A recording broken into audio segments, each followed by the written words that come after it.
அனைவருக்கும் நண்பர்களே, welcome to ஹிதாயஸ் kitchen. இன்னைக்கு நம்ம என்ன சமைக்க போறோம்னா சிக்கன் வாழைப்பூ வடை எப்படி செய்யறதுன்னு தான் பார்க்க போறோம். அதுக்கு முன்னாடி எங்களோட சேனலை இது வரைக்கும் சப்ஸ்கிரைப் பண்ணாதவங்க சப்ஸ்கிரைப் பண்ணிக்கோங்க. பக்கத்துல இருக்க பெல் ஐகானை பிரஸ் பண்ணுங்க. அப்பதான் நாங்க போடுற வீடியோஸ் உங்களுக்கு உடனுக்குடன் நோட்டிபிகேஷனா வரும். வாங்க ஃப்ரெண்ட்ஸ், வீடியோக்குள்ள போகலாம். சிக்கன் வாழைப்பூ வடை செய்யறதுக்கு தேவையான இன்கிரீடியன்ஸ் என்னென்னு பார்க்கலாம். ஒரு வாழைப்பூ 150 கிராம்ஸ் சிக்கன் போன்லெஸ் எடுத்திருக்கேன். பொட்டுக்கடலை 150 கிராம் எடுத்திருக்கேன். பொடியாக நறுக்கின வெங்காயம், பச்சை மிளகாய் 2 பொடியாக கட் பண்ணி வச்சுருக்கேன். 1 ஸ்பூன் அளவுக்கு இஞ்சி பூண்டு பேஸ்ட் எடுத்திருக்கேன். 1.5 ஸ்பூன் மிளகாய் தூள், 1/4 ஸ்பூன் அளவுக்கு ஜீரக பொடி, 1/4 ஸ்பூன் அளவுக்கு கரம் மசாலா, 1/4 ஸ்பூன் மஞ்சள் தூள், உப்பு தேவையான அளவு. பொட்டுக்கடலையை நம்ம பவுடர் பண்ணி கொண்டு வந்துடலாம். பொட்டுக்கடலை பவுடர் பண்ணிட்டோம். இதை நான் வேற ஒரு பவுலுக்கு ட்ரான்ஸ்ஃபர் பண்ணிடுறேன். போன்லெஸ் சிக்கன் பீசஸை இதில் ஆட் பண்ணிக்கிறேன். பாருங்கள், இந்த அளவுக்கு நம்ம அரைச்சிட்டு வந்துட்டோம். இதில் கொஞ்சமாக வெங்காயம் ஆட் பண்ணிக்கிறேன். நம்ம எடுத்து வச்சுருக்க மிளகாய்த்தூள், மஞ்சள் தூள், கரம் மசாலா, ஜீரக பொடி இதை அப்படியே இதில் ஆட் பண்ணிடலாம்.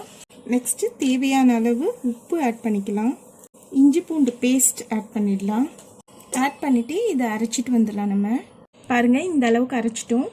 இப்போது நம்ம எடுத்து வச்சுருக்கிற வாழைப்பூவை இதுலேயே ஆட் பண்ணி ஒன்றும் பாதியும் வரா மாதிரி நம்ம ஒரு சுற்றி எடுத்துகிட்டு போகிறோம்.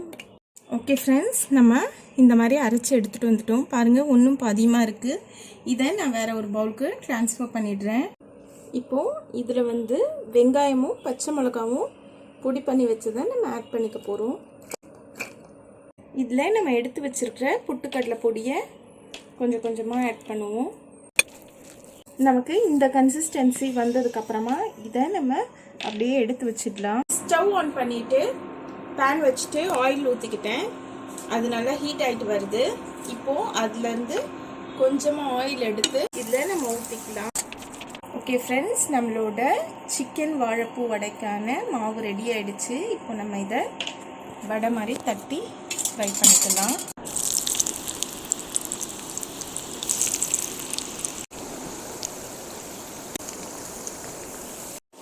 இதை நீங்கள் மீடியம் ஃப்ளேமில் வச்சு நீங்கள் ஃப்ரை பண்ணும்போது தான் உள்ளே நல்லா குக் ஆகும்.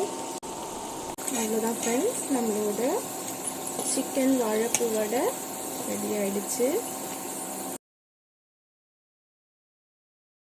ஓகே ஃப்ரெண்ட்ஸ், நம்மளோட சிக்கன் வாழைப்பூ வடை இப்போ ரெடி ஆகிடுச்சு. இதை நீங்கள் உங்கள் வீட்லேயும் ட்ரை பண்ணுங்கள்.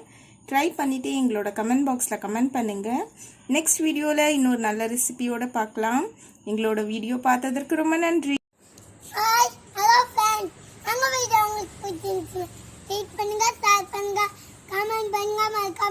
சப்ஸ்கிரைப் பண்ணுங்க, பக்கத்துல இருக்க பெல் ஐகானை பிரஸ் பண்ணுங்க. அப்பதான் நாங்க போடுற வீடியோ உங்களுக்கு நோட்டிபிகேஷன் ஆகும். பாய்.